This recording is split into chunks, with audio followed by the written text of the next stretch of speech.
Hi, like you said, my name is Jamie Robinson. I'm currently working at the John Rylands Library, part of the University of Manchester. This is the name of our centre. It's the Centre for Heritage Imaging and Collection Care. First of all, I'll just say a little bit about the Rylands for those that aren't familiar with it. It was opened in 1900. It wasn't actually built by John Rylands himself. It was built by his third wife. John Rylands was one of the world's first cotton millionaires. He made his fortune in Manchester, and he left that to Enriqueta as he had actually outlived all of his children. She inherited it about £2 million, which obviously in today's money is into the hundreds of millions. And this beautiful building on Deansgate was built as a gift to Manchester. It was originally designed as an actual lending library, but at the time of its building, 2 large collections of manuscripts and early printed books came up for sale, and she snapped them up, so now it's this special collections library, and it's all free, always been open to the public. One of the really nice things about it is there's always been an imaging service in the library. We have evidence, there's some slides up at the top there. These are glass plates that have been taken, we're not sure when, but sometime throughout the library's history.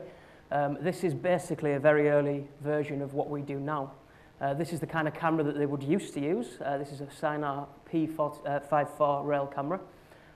Very interestingly, this little slide here, we've actually digitized that again quite recently. It's a Delia map from 1427, I believe, and it's about 3.5 meters long. So that's just a very small portion of it.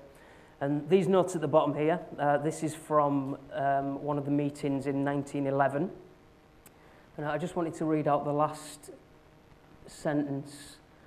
In this way, the value of the treasures of the library is greatly enhanced for purposes of research, since they're made much more readily accessible to scholars at a distance, and there can be little doubt that this new department is fraught with possibilities of worldwide benefit. Which brings us on to what we do today. So what is heritage imaging and collection care? These are a few examples of some of the things that we do. They're a little dark. This is some early manuscripts, some paintings, an elephant. That was at a Manchester Museum. I'll talk about that in a minute. This is quite an interesting thing that we did. This is a large Quran that weighs about 52 kilograms. And these are some lantern slides there. So, heritage imaging, basically, creating digital surrogates of material that requires sensitive handling, which is typically historical or cultural material with great research potential.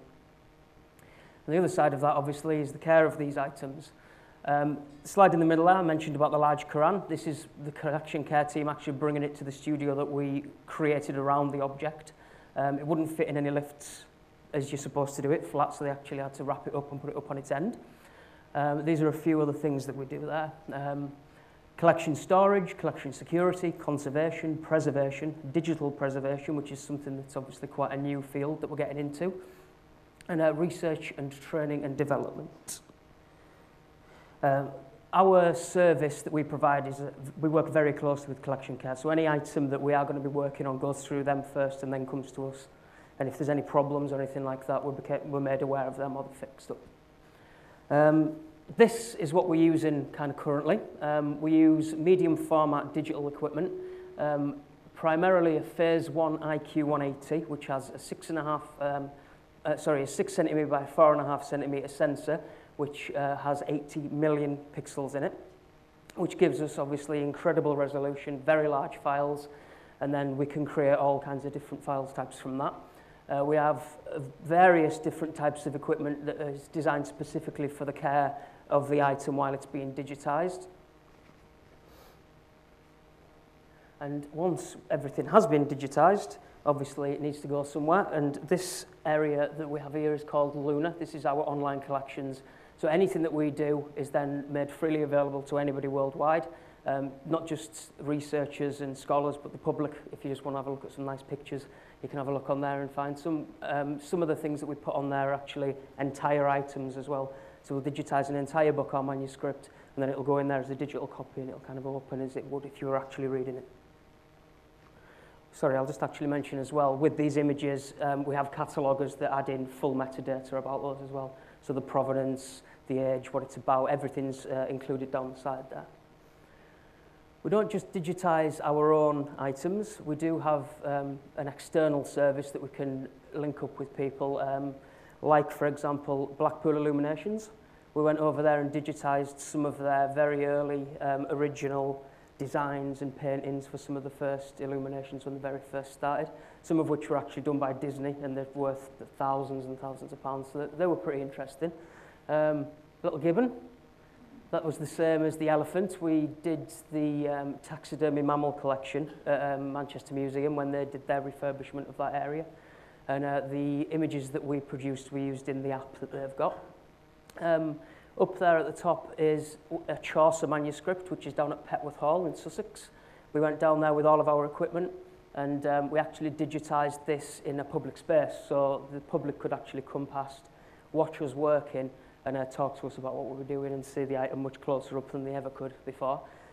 This one got quite a bit of recognition. This is a manuscript that's held at Tatton, and it's a first-hand account from a 17th century English Civil War diary of a witch trial and witch hunt. So that kind of went viral in a way. Most recently, this up at the top is held at Rochester Cathedral. This is called the Textus Refensis, and this has the first written English laws in it. So all law today kind of stems from this manuscript. There are a few of the others. So we work closely with English Heritage, Rochester Cathedral, Manchester Museum, Blackpool Illuminations. A little bit further afield, we've worked on a kind of consultancy basis with the National Library of Cairo. We've had a photographer from there come over and we've trained him up. And then the really difficult one where I had to spend a week in Grenada was helping them after a hurricane blew through in 2005 that pretty much destroyed all of their heritage. So anything that was left, we were teaching them how to safely digitize. Right, this is a little different. Portrait of a Living Archive. This is an idea that myself and our other photographer have been working on quite recently, over about the past 18 months. It's a project looking at the more modern side of the library. So this is the kind of thing that people expect and people are used to. This is a first edition of Shakespeare's Sonnets, which was printed in 1609. So that was actually through his lifetime. A Latin, very, very beautifully illuminated manuscript, that's from 1402. And this one, a little even older, this is a Sumerian tablet, the Epic of Gilgamesh. That's from the 3rd century BC. So these are the kind of things that people kind of tend to think our library has, especially looking at the building. But we have some quite interesting modern collections. This is one of our recent acquisitions. This is Delia Darvish's archive. For those of you who don't know, Delia Darvish worked at the BBC Philharmonic and the sound recording division. And she was one of the people that worked on like the Doctor Who theme tune and things like that and all the early electronic music. We have some quite incredible reel-to-reel tapes. There you can see some of them have been digitized in the past, whereas others actually have never been seen before. Some of these were found, and along with some other pretty interesting items, in her attic when a new tenant moved in. So we actually have things like her art homework from school and her gas mask with her name across the front. And these recordings and things are getting looked at quite a lot by, there's a group called the Delia Darlings, like a modern group that take inspiration from her and use her recordings and things like that. Another quite interesting one. Now, it was mentioned that I'm from Blackpool before, but I'm actually not. I'm from Carlisle. I studied in Blackpool. And Li Wanqia was a Chinese artist who lived in Brampton near Carlisle. So I've got a little bit of interest in this archive. He was a photographic artist.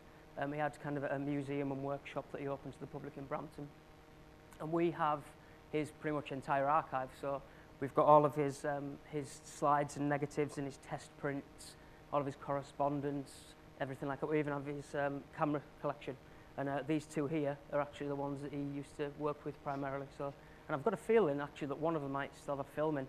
There's a little thing on the back, so we've not opened that yet, but we might be surprised. And the largest and most increasing constantly is the Carcanet Press archive. The Carcanet Press is a Manchester-based press. They deal a lot with poetry and writings like that. We have everything relating to this. So from kind of the first ideas for a book all the way through to its final publication, artwork for the covers, written manuscripts relating to that. One of the things that we've just started doing is the mammoth task of archiving their emails. You can imagine how many emails go backwards and forwards as opposed to letters, which people are usually used to archiving. So we're one of the first kind of institutions to start doing this large archiving of emails. So we're kind of sort of paving the way and working out the best thing to do, but because nobody's ever really done it before, we're just kind of going with it and see what happens. Right, so the actual outlines of the project that we came up with was to photograph the living contributors to the Rylands various archives, a lot of which did actually stem from Carcanet due to the fact that it's the biggest and keeps growing. 15 to 20 subjects with a place of importance to them. Nothing, we can't specify where they need to be. One of the interesting things, photographers don't work well with other photographers generally. This being kind of a, you know, like an artistic idea, working collaboratively with another photographer is something that I'd never done, and Gwen had definitely never done either. We didn't really know at the beginning how we were going to do it, so the original outset we were going to kind of do a film each, have a look, see whose was the best, but that didn't really work. So what we ended up doing was literally passing the camera between ourselves. One of us would be looking for an image, the other person would be taking an image at the time. So we gave up individual authorship of any of the images, so it is a collaborative effort. And some of them I can't even remember whose is whose. And to provide a new platform for photography within the library too. We do have quite a large collection of photography, but it's underutilised. So this is a way to kind of add to the collections and bring things forward, and as I said, to highlight the more modern collections. So we do actually have the exhibition up at the moment. We have finished it. The Photographic Exhibition with the input from the subjects, there it is. It's in the atrium. It's on till January. We've got 13. We didn't manage 15 because a couple of people backed out. With the inputs from them, and I don't actually have it with me. I should have put it on there. We had a poem written by a poet called Vona Groak, and that's up on the wall, and that's already been picked up by a lot of places. Another person that we photographed called Graham Moss, who is actually from Oldham. He has his press here. We photographed him, and he's doing some letterpress prints of it to sell. So there's quite a lot of things coming out from that. Test model for future acquisitions as well. Everything that we've created, correspondence, written and email, negatives, contact sheets, the exhibition prints, the digital files, all of this is actually going to be deposited within the library, so that's going to stay there. And we've never really taken in a collection of digital images. So we're kind of like the lab rats, we're the test for this. So we're not exactly sure how it's going to work. We've never done it before. So we're kind of working out new ways of collecting and things like that through this project. We've also created a photographic events program around the exhibition. A few weeks ago, we have another photographer working with us who does wet plate photography in a traditional Victorian style. And we had a day of that where people could come in and get their portraits taken from start to finish, creating the plates, working through that. And then all of those are then going to become part of the archive as well. And the thing that I'd definitely like to see is a published book from this, not just to show off the photographs, but to talk about the whole process of working with somebody else and the whole process of bringing it into a library like that. And this is us working with a few people. Up there at the top, this is Michael Schmidt, who is the Managing Director of Carcanet. We have Stephen Raw, who is a letter artist who does a lot of the artwork for Carcanet. And here is Mary Griffiths, who is the head of modern art at the Whitworth Art Gallery. And we photographed her at one of her exhibitions. So, moving on from that, we're starting to branch out a little at the moment. We've been spreading out and not just doing standard digitisation, where we'll be taking normal lighting conditions using flash or like cold LED light. This all came about. We've been working a lot with the Islamic Manuscript Association. We've given a couple of papers there before. I gave a paper about the digitisation of that huge Quran and how we can do it basically on the cheap. A lot of places don't have enough money to be able to buy these kind of £30,000 cameras, these £10,000 tripod setups and things like that. So we created a method of digitizing these things where we were just using very inexpensive foam wedges, and we were able to kind of work our way all the way through this giant manuscript. I gave a paper there about that. Somebody else that was given a paper there is a gentleman called Mike Toff, and he worked and is still currently working on the Archimedes palimpsest project, and this is using multispectral imaging to reveal Archimedes' original text, which has been scrubbed off, and the manuscript's been reused for religious purposes. So there's a lot of writing over this, but underneath is Archimedes' original notes and diagrams. We have nothing like that, but we do have a lot of palimpsest material where there is underwriting and people don't know what it is.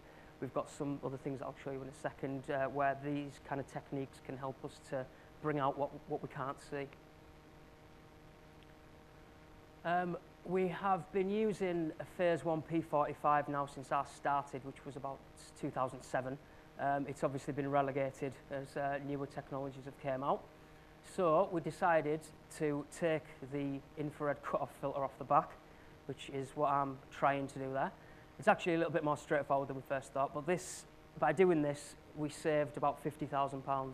Couldn't afford at the time to buy a camera that could cover this full spectrum. So by taking off that filter, we are now able to pick up into near infrared, so down to about 10-50 nanometers, and that's the beast. So I won't go through this information is available on their website, but we acquired two Megavision, the company's called, LED light panels. So these quite small panels have 12 different wavelengths of light in them, ranging from UV to the near infrared. They're cold lights, so they don't put out any heat onto any of the obviously very fragile items that we're photographing with these. As it says there, there's 12 different spectral bands. It's all controlled and powered through the computer, so we can make tiny adjustments to the levels of light that we're shining on these items. And hopefully, no, this is supposed to be a GIF that flashes through these different colours, a little bit of a light show. But we start out photographing in the ultraviolet, going through the visible spectrum, down into the infrared, and this is where the camera can now pick up because we've taken that filter off. This is what the images look like when they're actually still coloured, when they first go into the software. So going from UV all the way through the blue, and then through the red into the into the infrared, sorry.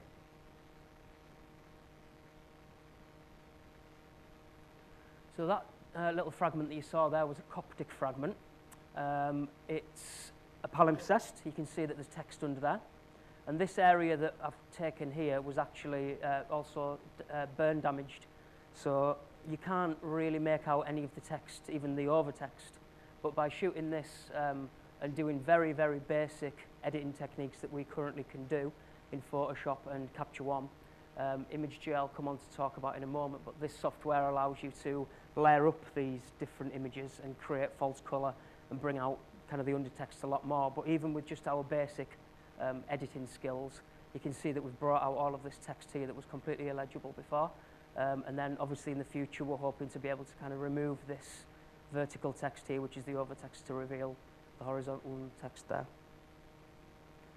And these two, sorry, it's not as clear as I hoped. This image here is under normal lighting conditions and it's completely black. This is a Greek papyrus fragment. This is on papyrus leaf.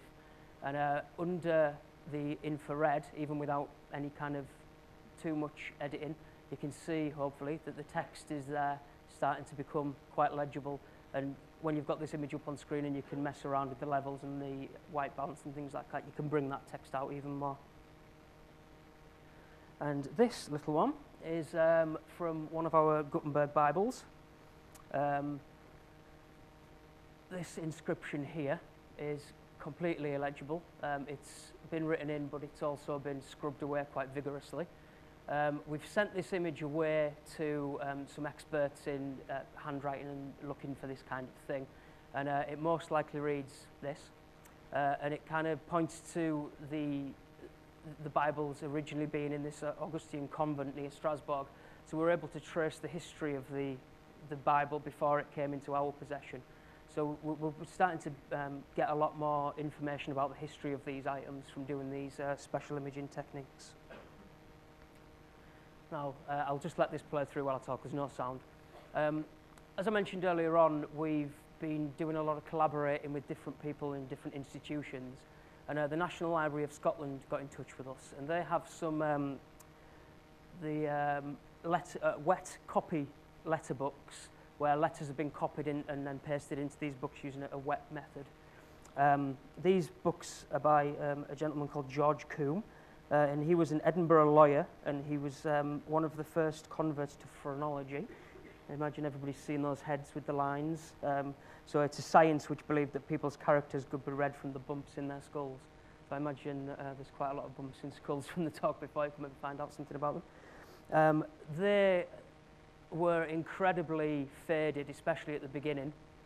So we went up there. They basically just covered our costs. This is a collaborative trial to see what would happen. So it was, it was a free thing that we did.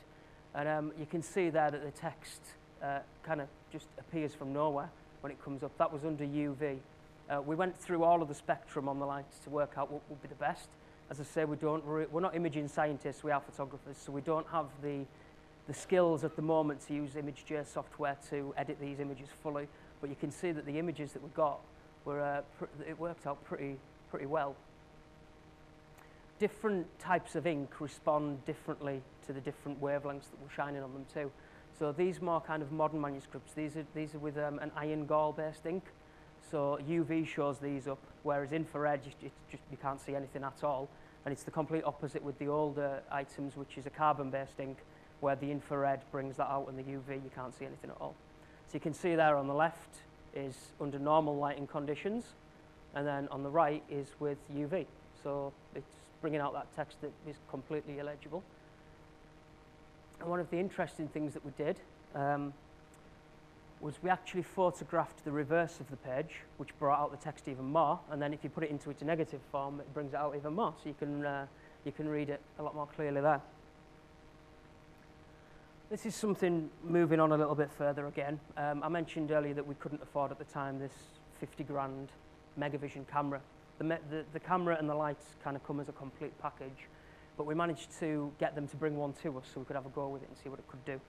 And this is another Greek papyrus fragment. The library's recently started a research institute.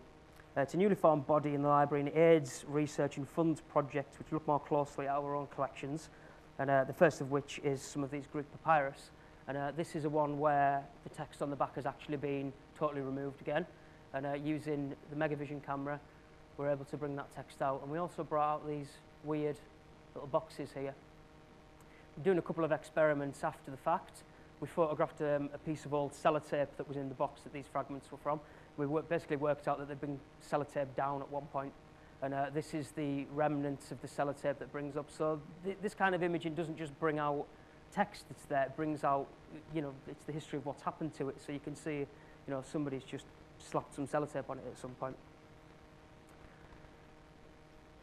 This slide is an example of what ImageJ can do. Like I say, we've tried it, we've been messing around, but we can't really get it to grips with it fully. Example of how you can layer up the 12 different channels and get something that you couldn't see with either of them individually.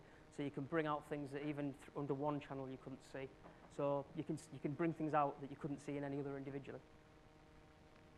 And this is the 50 grand camera that I keep talking about. It's a dedicated monochrome back, so we wouldn't have any of those colour problems that we can get with the other one. There's dedicated lenses which remove certain types of infrared flare and things like that. This has a 50 megapixel back, which is still pretty huge. The other interesting thing we have is a filter wheel built into this, so we can actually filter out some of the colours from the light, which then can kind of triple the output that we're getting, so we can get even more detailed results. And the camera is fully functional with the software and the lights, so you can actually calibrate it to automatically correct for the light fall off and things like that, so you can create quite a quick workflow that we can't currently do at the moment.